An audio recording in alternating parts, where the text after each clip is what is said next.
This happened to me when I was in 4th grade. I used to visit my grandma during my summer vacation. It was a fairly large house with 2 floors and multiple sheds here and there.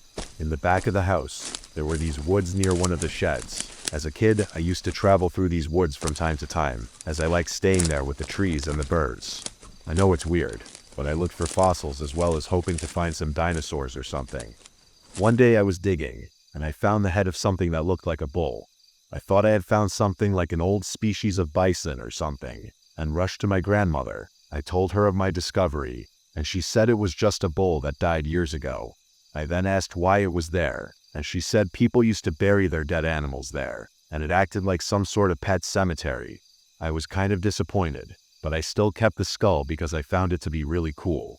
My grandmother said to throw it away, but I hid it in the shed near those woods, thinking it would be safe there. I then returned the next day hoping to find more skeletons, and I did. I found skulls of dogs, rats, and some unidentifiable bones. I used to store them in the shed near the woods. One time, I went a little too deep into the woods, looking for such finds. Moving past a fence, I began roaming and lost my way. I knew my grandma would be working at her farm and she wouldn't be home. I was so scared, and night was approaching. The only things I had with me were a hand shovel, a bag, and a small torch. I was moving as fast as I could, trying my best to find my house. As I was walking through the forest, I saw a shadow of something that looked like a deer with large antlers, but something was odd about it. It didn't seem to move, even after seeing me. Usually deer run away after they see someone, and I was surprised that it didn't. Suddenly it turned to me with its glowing bright eyes, and then, to my horror, I noticed it didn't have the body of a deer. It was something else entirely. It had the legs of what seemed like a dog with paws, and the body with human-like features. I couldn't see any fur. Instead, I saw skin, rotting skin with dry blood and maggots. I slowly backed away from that thing. To my surprise, it charged at me with a loud roar. I ran without any aim through the thick woods, with that thing right behind me, its glowing eyes and disproportionate body. I ran through every thorny bush and climbed on every ledge until I saw the light of home. I opened the back door and stormed in, closing the door behind me. I peeked through a semi-visible window on the door to see that creature attempting to move up the stairs near the woods to my house, but it stopped midway, turning its bulky head here and there, then left. I could see its front legs were bigger than its hind legs, like that of a gorilla. I ran to my grandma's room, and she asked me where I had been all this time, and that she was worried about me. I kept quiet, and I lied that I was just around the backyard. She warned me not to go into the woods without her accompanying me. The very next day, I went to check those skulls I had collected in the shed near the woods to throw them away. As I thought, this creature had something to do with those bones, but they were already gone. I still wonder to this day what that creature was and what it wanted from me.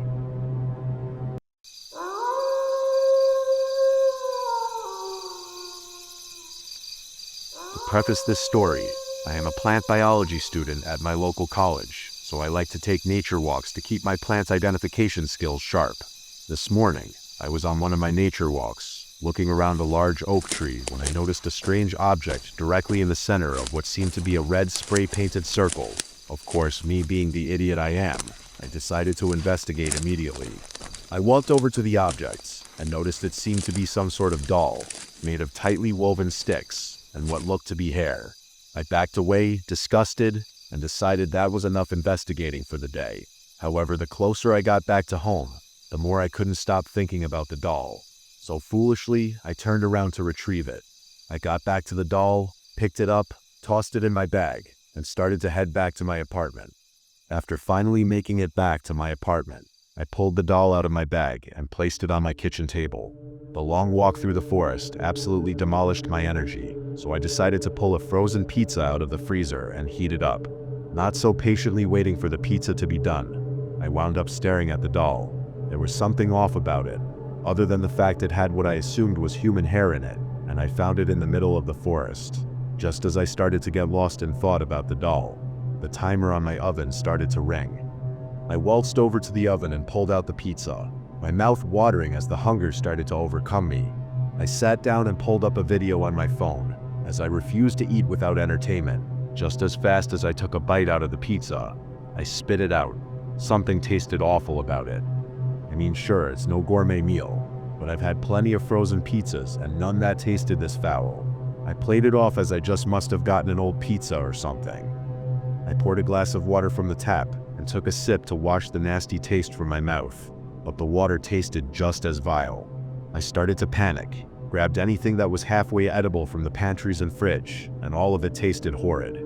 Just as I started to vomit from the horrendous taste of the combinations of foods I had just eaten, I started to hear what seemed to be the sound of snapping twigs coming from the kitchen table. I looked over and gasped in fear as I noticed a mouth start to form on the face of the doll. As soon as the mouth on the doll seemed to complete, my mouth instantly seemed to dry out. It was so dry that if I moved my tongue, it started to crack and bleed. I sprinted to my bathroom to see if I could notice a difference in my mouth. I got to the mirror and fell on my knees in horror. My mouth had lost all color. Everything from my lips to my throat had turned a drab gray color. I started to cry at the sight of my mouth and the astronomical pain I was enduring. The tears streaming down my face started to get thicker and thicker. I wanted to stand up to look into the mirror, but stayed down out of fear of what I would witness. After around 2 to 3 minutes, I started to lose vision in my left eye, and my tears were the consistency of gravy. I had to stand and look just to soothe the feeling of curiosity and fear. I stood up and noticed what seemed to be mud pouring from my eyes. My heart sank to the bottom of my stomach.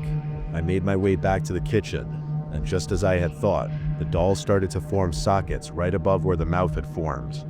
I have decided to use what I think are my last few minutes of vision to write this out and post it on whatever media platforms I can before I lose the ability to see. If you're ever wandering through the forest and stumble upon a doll, I strongly advise you to head in the other direction.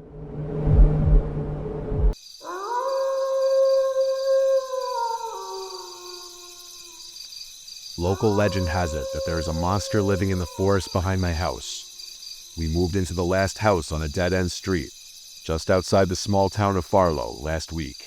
I hate it here. There is nothing to do, and there is no cell service. Our closest neighbors are 1.5 miles down the road. The old Mason house we passed at the end of our driveway has been empty for years. No one knew for sure what had happened to the Masons. They just disappeared one day. At least that was according to the real estate agent who had shown us around last month. I had snuck a peek into one of the windows that day. It was like time had stood still within those 4 walls. Plates still sat on the dining room table. The chairs were all knocked over, as if they had fled in a hurry. It is super creepy. I plan to do a lot more snooping in there someday. Creepier than the Mason house, though, are the glowing eyes I have seen in the forest at night from my bedroom window. It started the first night we arrived. My bedroom is the only one in the house that overlooks the forest out back. I had not been able to sleep our first night in the brand new house. To call this house new was a joke. New to our family, sure, but the old farmhouse had not been new for at least 200 years. The creaks and groans of old wood echoed through the halls at night, as if whispering stories from its past. It was an eerie difference from our last apartment in New York. I have lain awake each night, listening to the sounds of the house, only to see the motion sensor light on the back porch flicker to life. Each night, I have found myself drawn to my bedroom window, where I am greeted by the same pair of glowing red eyes staring back at me from within the darkness. I have tried time and time again to tell my parents about what I have seen at night. They laughed it off, telling me to stop listening to local stories, that I must have been dreaming. But I know what I saw. Yesterday, I was playing in the backyard with our dog Benny when I saw the creature in the light for the first time. It was huge and covered in dark, matted fur. Blood dripped from its mouth, and its eyes were a deep, glowing red, like pools of molten lava. The same eyes I have seen staring back at me from the woods. It resembled something between an exceptionally large dog and a small grizzly bear in size. The creature turned and snarled at me, revealing a mouthful of razor-sharp teeth. I took a tentative step back toward the house, urging the dog to follow me in a whisper through gritted teeth. Then he barked at the creature and lunged. The creature turned and ran back into the forest. Benny, being the curious creature he was, immediately chased after it. His bark faded into the dense tree line. I ran to the house, pressing myself against the cool wood of the solid back door as I slammed it shut. I screamed for my parents. After what felt like an eternity, Benny's faint bark morphed into a scared whimper of pain before coming to an abrupt stop. I squeezed my eyes shut, trying hard not to visualize what might have just happened to my dog. My mom came down from her room to find me huddled against the back door, clutching onto the door handle for dear life, afraid that if I let go, the creature would open the door and get us. My mother was the only one in the house, except me. I remembered that my dad had driven to town earlier that morning. I had to protect my mom. If it came down to it, I would rather die than let that thing, whatever the hell it was, get her. So I held on tight to that handle, no matter what she said or did to try and sway me. When my dad came home later that evening, he looked at me with concern. I had not moved from the door all day. My mom pulled him into the living room, and all I could hear of their muffled conversation was something about checking my meds. You see, I had a problem with night terrors when I was younger. They were so horrific, so vivid. I would swear they were real. I had sleepwalked one night, and somehow found myself in a local bodega down the street from our apartment. The poor man behind the counter had only been trying to help me, but that was not what I was experiencing. To me, he was a faceless figure with long, spindly arms and legs like those of a giant spider, and it was trying to kill me. I screamed as its blank, mannequin-like face cracked and split across the middle, and hundreds of thousands of tiny, faceless spider creatures spilled out at my feet. The army of creatures proceeded to flood over my body, eating me alive.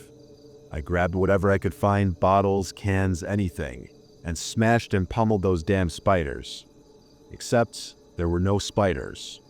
I spent a year in a psych ward for troubled youth after that. The bodega owner had made a full recovery, and thankfully did not press charges. The day I was released with a clean bill of health and brand new meds in tow was the day my parents announced our move to Farlow. "What is wrong, son?" My dad's voice snapped me out of my thoughts. He placed a comforting hand on my head, brushing my hair out of my face. I wished it had brought me comfort. My stomach churned with dread. This monster was real. I knew it was real. I tried to explain about the monster in the forest and how it had killed Benny, but the words flew out of my mouth in a garble of unintelligible sounds. I could tell he was not believing anything I was saying. I looked at my mom, hovering in the doorway between the living room and kitchen, where he marred her face as she gnawed nervously on the side of her thumb. She had been crying, judging by the smudge of mascara under her eyes. I realized in that moment, they thought it was all happening again. Their baby boy had officially hitched a ride on the crazy train. I sounded insane. I could hear it now. Closing my eyes, I took a deep, cleansing breath. I had to calm down, or there was no chance they would ever believe me, and sooner or later they would send me back to the psych ward. I had to approach this another way.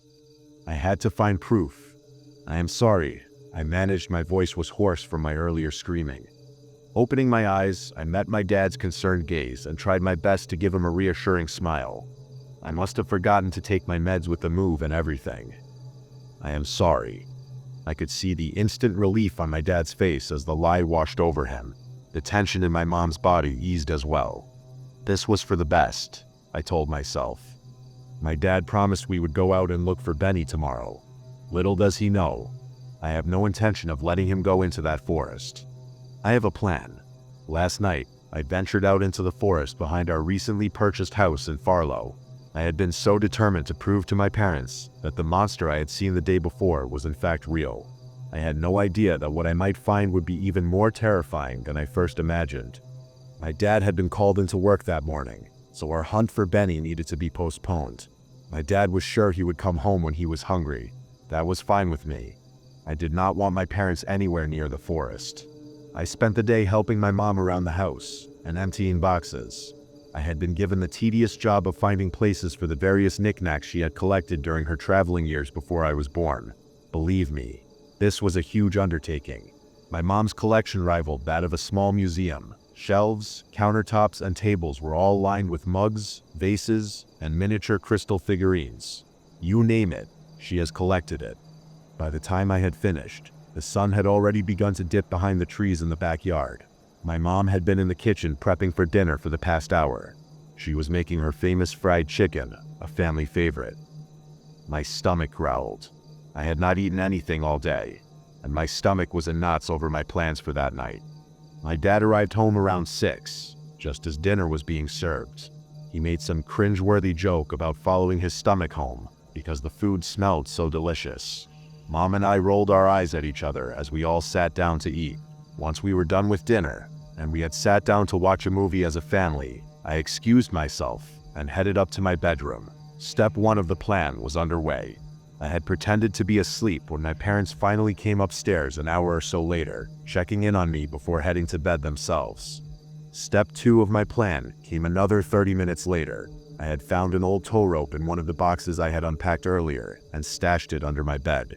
I grabbed it, sneaked out of my room, and headed towards my parents' room at the other end of the short hallway. I pressed my ear to the door. I could hear the gentle sounds of their breathing. They were asleep. I unraveled the rope and used it to tie my parents' bedroom door handle to that of the bathroom, trapping them in their room. That way, if they woke up whilst I was investigating, they could not follow me.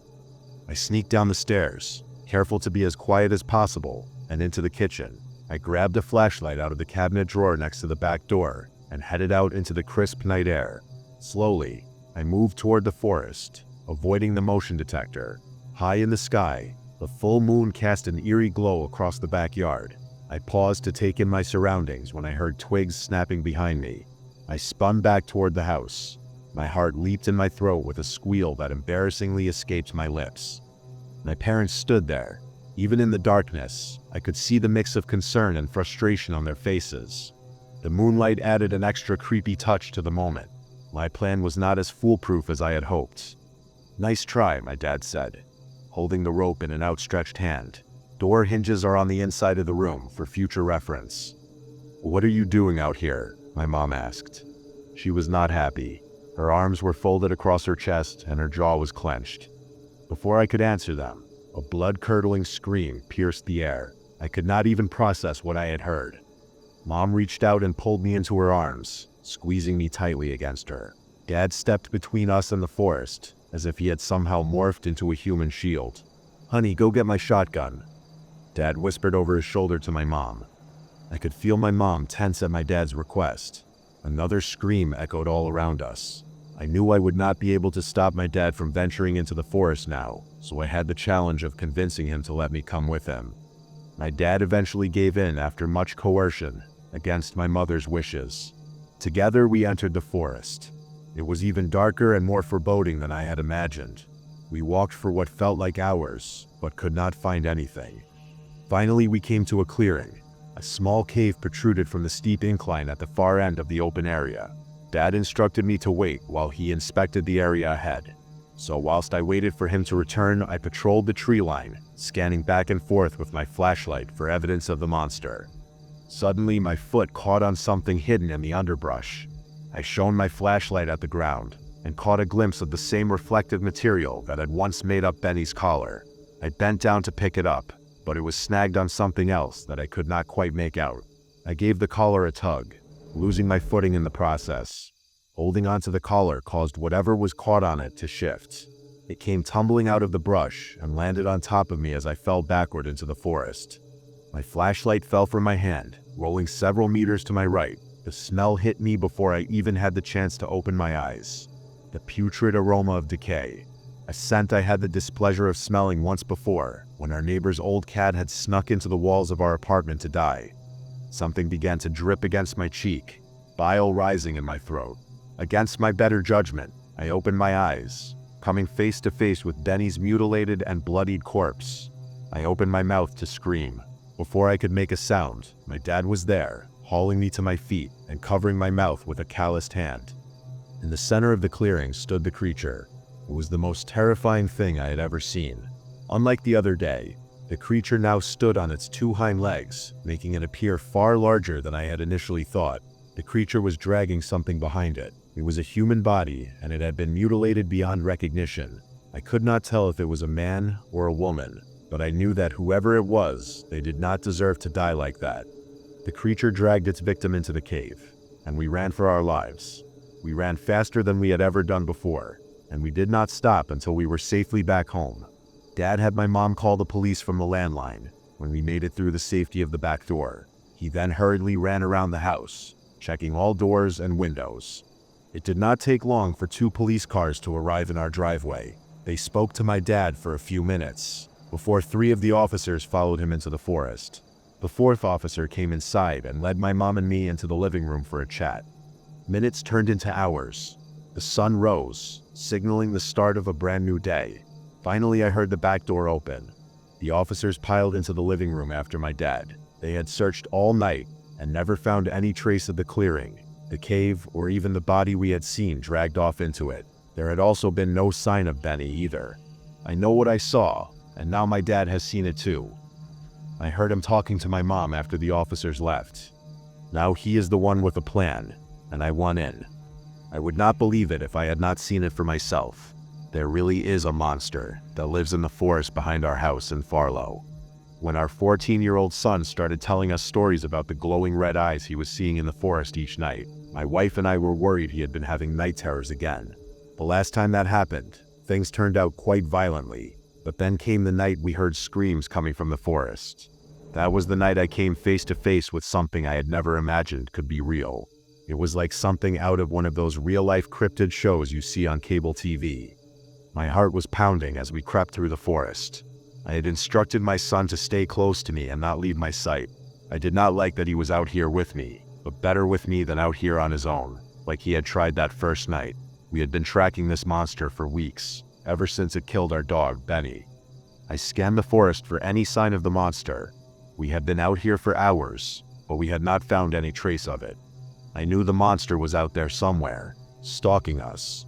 I could feel its presence lurking in the shadows, watching us. We heard it before we saw it, a low guttural growling that sent chills down my spine. My son grabbed my hand, his grip tight, and we stepped out into the clearing. There in the center stood the monster, basking in the moonlight. It was huge, twice the size of any man, with matted fur and blood-stained teeth. It stared at us, its red eyes gleaming, and took a step forward. I knew we could not beat this thing, but I was not about to let it take my son. I pushed him behind me and raised my shotgun. The monster charged, and I pulled the trigger just a second too late. The monster was faster than I had anticipated, and knocked the gun out of my hand, sending it flying into the darkness. It let out a blood-curdling screech. I tried to step forward and confront the monster, but it was too late. It lunged at us, its teeth bared. I pushed my son out of the way, and the monster sank its teeth into my shoulder. I screamed in pain as the monster ripped away chunks of my flesh before biting down on my arm. I raised my free hand and punched it square in the jaw, over and over again, but its hold tightened. My body was thrown back and forth as the beast tried to subdue me. I kicked and screamed, and hit it with everything I had. I heard the snapping of bone as ice-hot agony flooded my nervous system. It dug razor-sharp claws into my side, bringing me to my knees. I was not sure how much longer I could keep this up. I could hear my son screaming in horror as I continued to fight the creature. I knew it was only a matter of time before it came for my son.